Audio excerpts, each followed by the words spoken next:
The UFC is right back at it, right back to the UFC APEX tomorrow night for UFC 250, headlined by Amanda Nunes, who looks to make some more history in her storied career as she defends her featherweight title against the number one contender, Felicia Spencer. What's going on, everybody? Mike Heck here from MMAfighting.com. This is the official UFC 250 preview show, virtually alongside Jose Youngs, who is in Las Vegas. Jose, you've gone from Jacksonville to Las Vegas. I believe this will be your fifth event covered since the UFC has returned to action during this COVID-19 pandemic. We got a title fight in the main event tomorrow night featuring the greatest women's MMA fighter of all time against a gritty, tough contender. The bantamweight division is going to be showcased. We have some fascinating storylines. This is one of those events, Jose, at least in my opinion, that early on, the feeling was this card was sort of but I feel that people are starting to realize that there's a lot to like on this card, is there not? I love this card. I mean, people complaining in like comment sections and online and social media and in person be like, oh, this card sucks. I'm like, y'all are crazy. Like the greatest female fighter of all time is fighting in the main event, looking to make history. And then there's a lot of, specifically a lot of really high level bantamweight fights against former champions, former title challengers, future title challengers. So yeah, I really like this fight card as a whole. People complaining about last week, I get. People complaining about next week, I get. But like this fight, I really like this fight. People are just all of a sudden like, you start off UFC 249, one of the greatest cards ever put together, and then you get a couple fight nights of people all of a sudden complaining the next pay-per-view is not on the same level as 249 because that's almost impossible to do month to month. But I thoroughly like this card.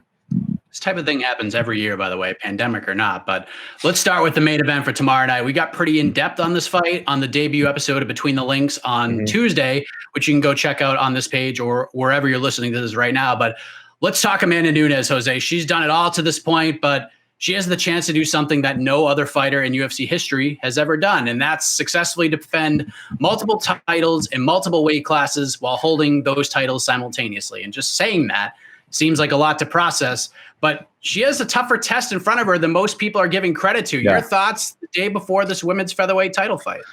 I mean, I'm still picking Amanda to win. She's the greatest female fighter of all time. I know our own Casey Leiden is on record saying he thinks Spencer will win. But I think Amanda, her media day when she's like, everyone has holes, I'm human. So she is fully aware of what her weaknesses are, and the fact that she's like, her camps are very structured towards her opponents, so especially down there at ATT. So the fact when I heard that, I was like, she knows that there are weaknesses. She knows Spencer's strengths play into those weaknesses. I would have to imagine because she was supposed to fight last month, and now she gets another month to train. I would imagine she's worked a lot on filling those gaps in her. So yeah, I would have to favor Amanda Nunes, but I'm not. If Spencer wins, I think Spencer's skills from a karate taekwondo background mixed with some very heavy top game, excellent ground and pound, and some great grappling. She has more than just a puncher's chance against the greatest female fighter of all time.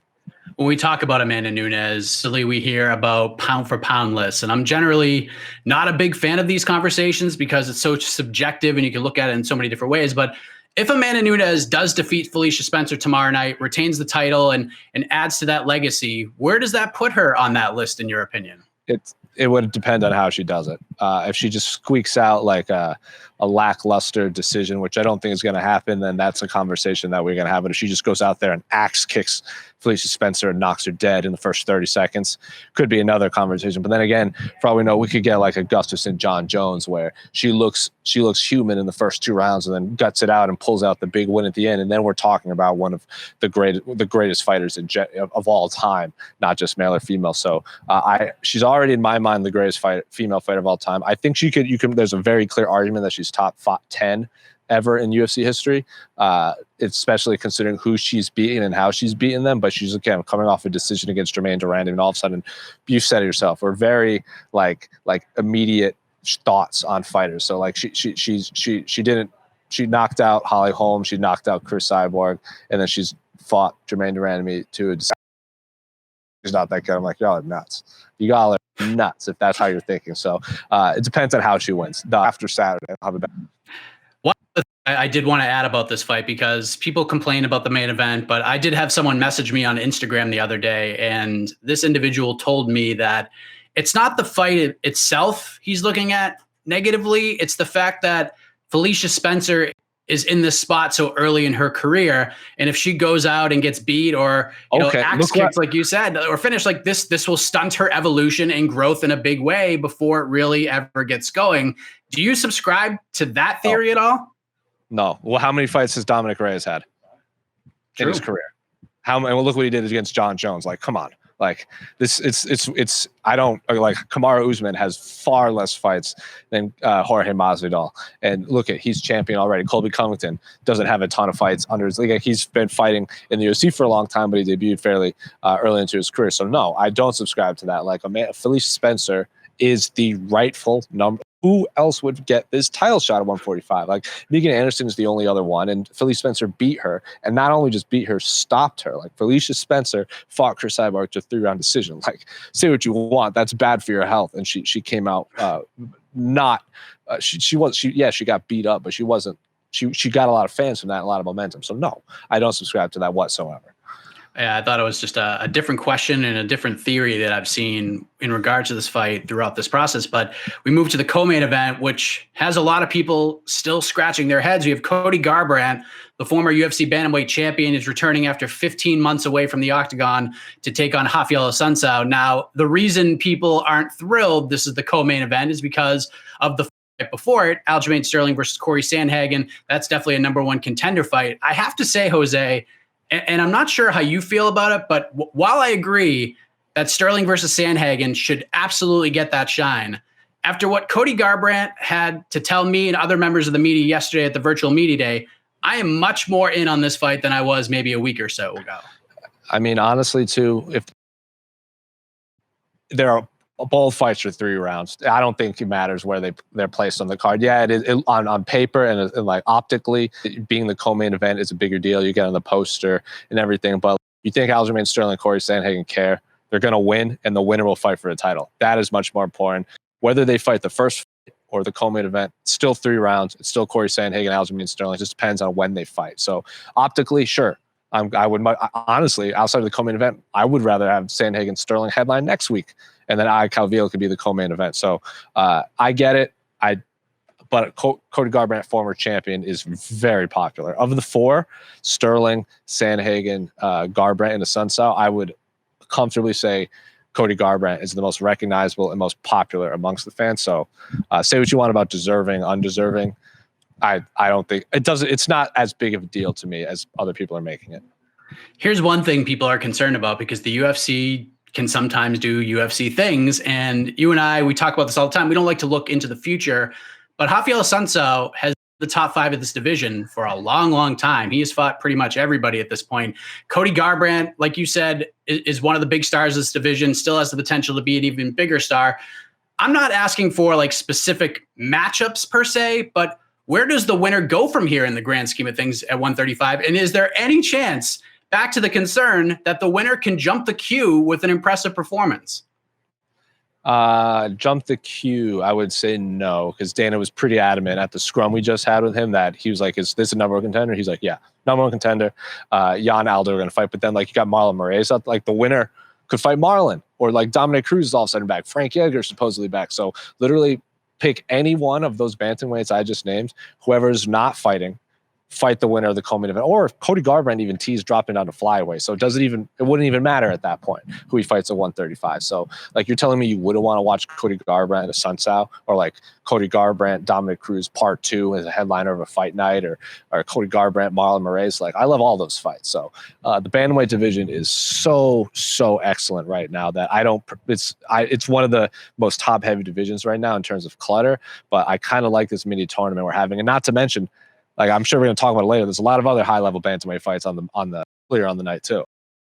Yeah, of course we have to talk about Sterling versus Sandhagen. This is the fight that everyone has seemed to circled. Everyone seems to have their eye on, and for good reason. Obviously, there's a lot on the line here. This fight sells itself. You don't need us to sell it for you. But besides all of that, this is a really interesting fight. What sticks out to you the most when you hear Aljamain Sterling versus Corey Sandhagen? This is Corey Sandhagen is basically a prototype. Like he's the next evolution of Dominic Cruz. Like his footwork, his striking, his overall fight IQ is so sharp. He's a cat. So he directly model it, but he's made it known was his favorite fighter to watch. And Aljamain Sterling has been in the UFC for a long, long time, and he always wanted one of those big title fights. So I'm viewing this as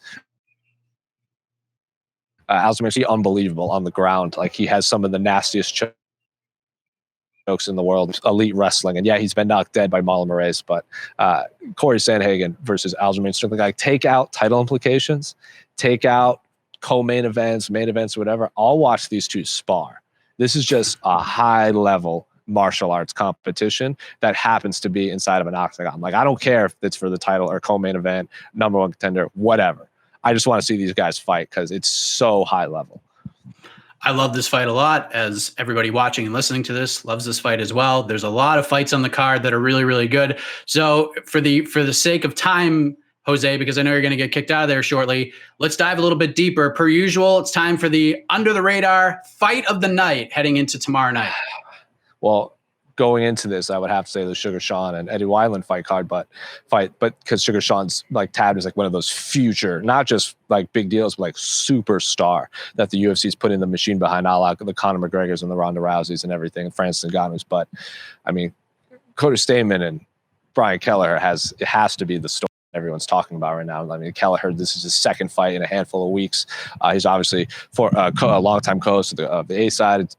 Me and him share affinity for the Tiger's Eye Crystal, but then Stamann's story of the passing of his brother and him deciding to fight through it has really, like, I was really into this fight before, but now that is a lot of emotion and baggage to carry into a professional fight. And Kelleher and him kind of made this fight on Twitter before Kelleher's last fight. He's like, "Oh, after I get through Azure, I'll fight you next." And lo and behold, that's what happened. So, yeah, it's going to be a little emotional when that fight happens. So I'm gonna have to circle that one, as if people are looking for a storyline to attach to and latch onto. Stamann Kelleher has all the makings of like waterworks after that one. Yeah, I definitely agree with you on Stamann, obviously coming in with a very heavy heart against Brian Kelleher, who is on a roll right now. Plus, he's sharing the card with Sean O'Malley, which makes things even more interesting. I know with the matchup, O'Malley is a little more intrigued, a little more fascinated with how that fight goes down. Maybe Kelleher is on his radar after all, if he can keep the streak going. But to me, Jussier Formiga versus Alex Perez, what an awesome fight that is at 125 pounds. That is completely under the radar, buried on the prelims, as our own Casey Leiden said during the weigh-in show. And with everything that happened yesterday, and I was looking forward to this fight anyways, Ian Heine was on the card, off the card, then replaced by Anthony Ivy. Then, as our own Damon Martin reported last night, he's back on the card against Gerald Mearshart. I don't remember ever seeing something like this happen 48 hours before a fight, where a guy was in, out, and back in, especially, with COVID-19 and the pandemic going on. In fact, I'm going to be speaking with Gerald Mearshart in a little while to see where his head is at after all this mayhem. That's just such a wild story, Jose. It's welcome to 2020. like people are talking about like the quality of video and people getting in the way of the cameras. I'm like, sorry, this is 2020. This is the UFC in the amidst a pandemic and a movement that is much more above and beyond sports at this point. So yeah, welcome to the world. Jose, I assume another COVID test in isolation awaits you, right? Oh yes, I got to get there. I think 6:45 a.m. tomorrow. I think it would be my 5th COVID test in the last few months covering UFC fights, and then quarantining inside a hotel room. You named it. Well, we appreciate all of your hard work as always, sir. We will have all of your UFC 250 coverage throughout the event. And after the event, with our post-fight coverage, we will have you covered across the board over here at MMAfighting.com. With that said, we're putting a bow on another preview show for Jose Youngs. I am Mike Heck. Appreciate all of you guys watching this, and we will see you tomorrow night.